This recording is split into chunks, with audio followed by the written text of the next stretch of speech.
Hi hello dears, welcome my channel ബട്ടർഫ്ലൈയിലേക്ക് ഏവരെയും ഹൃദയപൂർവ്വം സ്വാഗതം ചെയ്യും.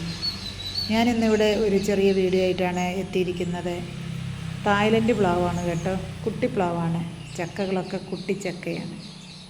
ഒരു വർഷത്തിൽ 2 പ്രാവശ്യം ഈ പ്ലാവ് കായ്ക്കാറുണ്ട് കേട്ടോ. നമ്മൾ വാങ്ങി വെച്ച പ്ലാവാണ്. ചക്ക ചെറിയ ചക്കയാണ്. എന്തായാലും ഒരു ചക്ക ഇട്ടു, നമുക്കതൊന്ന് ചെറിയൊരു പഴംപൊരി ഉണ്ടാക്കിയാലോ എന്ന് വിചാരിച്ചു. ആദ്യമായിട്ടാണ് കേട്ടോ ഞാനൊരു ചക്കപ്പഴംപൊരി ഉണ്ടാക്കുന്നത്. അതിനായി കുറച്ച് ചക്ക എടുത്തു. അതിനാവശ്യമുള്ള ചെറിയ ചുളയായതുകൊണ്ട് ചെറിയ പീസുകളാക്കി 2 എടുത്തിട്ടുണ്ട്. ആവശ്യമായിട്ടുള്ള കൂട്ട് നമുക്ക് തയ്യാറാക്കാം. ഞാനൊരു 1/4 കിലോ മൈദയാണ് എടുത്തിരിക്കുന്നത്. കണ്ടോ, നല്ല സൂപ്പർ ചക്കയല്ലേ, കാണുമ്പോൾ തന്നെ നമുക്ക് തിന്നാൻ തോന്നും.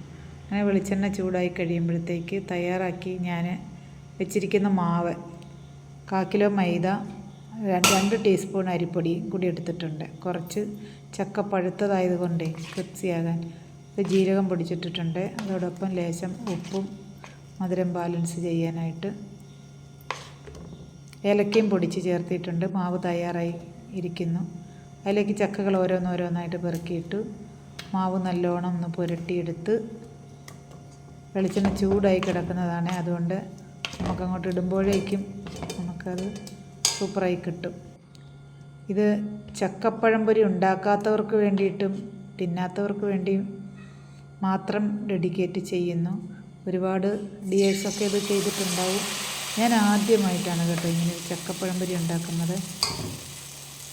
ചെറിയ ചുളയായതുകൊണ്ട് തന്നെ വലിപ്പം വളരെ കുറവാണ്, എങ്കിലും തിന്നാൻ നല്ല അടിപൊളി ടേസ്റ്റുമാണ്. സൂപ്പർ എന്ന് വെച്ചാൽ സൂപ്പറാണ്. പിന്നെ നമ്മുടെ വീട്ടിൽ തന്നെയാണല്ലോ ചക്ക, വാങ്ങിയതൊന്നുമല്ല. മഴക്കാലമായതിനാൽ കുറച്ച് വെള്ളം കയറിയിട്ടുണ്ട്. അപ്പോൾ നല്ല സൂപ്പർ, അധികം വലിപ്പമൊന്നും ഇല്ലാത്ത കാരണം തിന്നാനും നല്ല സുഖമായിരുന്നു. കുറച്ച് മാത്രമേ ഉള്ളൂ കേട്ടോ, ഞങ്ങൾ കുറച്ച് ആൾക്കാരേ ഉള്ളൂ, അപ്പോൾ കുറച്ചേ എടുത്തിട്ടുള്ളൂ. എങ്ങനെയുണ്ടെന്ന് അറിയാമെന്ന് വിചാരിച്ചിട്ടൊന്ന് ആദ്യമായിട്ടൊന്ന് ട്രൈ ചെയ്തതാണ്. എന്തായാലും സൂപ്പറായിട്ടുണ്ടായിരുന്നു, നല്ല ടേസ്റ്റി ആയിരുന്നു. അത്യാവശ്യം മധുരമുള്ളതായതുകൊണ്ട് മധുരം കുറച്ചേ ഇട്ടിട്ടുള്ളൂ. ശർക്കര ഷുഗർ ഫ്രീ ഉള്ള ശർക്കരയാണ് കേട്ടോ ഇട്ടിരിക്കുന്നത്. പിന്നെ ജീരകത്തിൻ്റെ സ്മെല്ലും ഏലക്കയുടെ സ്മെല്ലും ഒക്കെ കൂടി ആയപ്പോഴത്തേക്കും അതൊരു ഫുൾ സൂപ്പർ ആയിരുന്നു. അങ്ങനെ ഞാൻ ആദ്യമായിട്ട് നിങ്ങളുടെ മുന്നിലേക്ക് ഒരു ചക്കപ്പഴംപൊരി ഡെഡിക്കേറ്റ് ചെയ്തിരിക്കുന്നു. ആരെങ്കിലുമൊക്കെ ചെയ്ത് നോക്കിയിട്ടുണ്ടെങ്കിൽ എല്ലാം കണ്ടു പോവുക. ചെയ്തിട്ടില്ലാത്തവരൊന്ന് ചെയ്ത് നോക്കുക.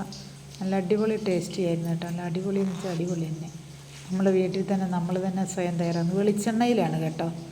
ഞാൻ എല്ലാ വീട്ടിലും ഉപയോഗിക്കുന്ന വെളിച്ചെണ്ണയാണ്, ഓയിൽ ഞാൻ ഉപയോഗിക്കാറില്ല.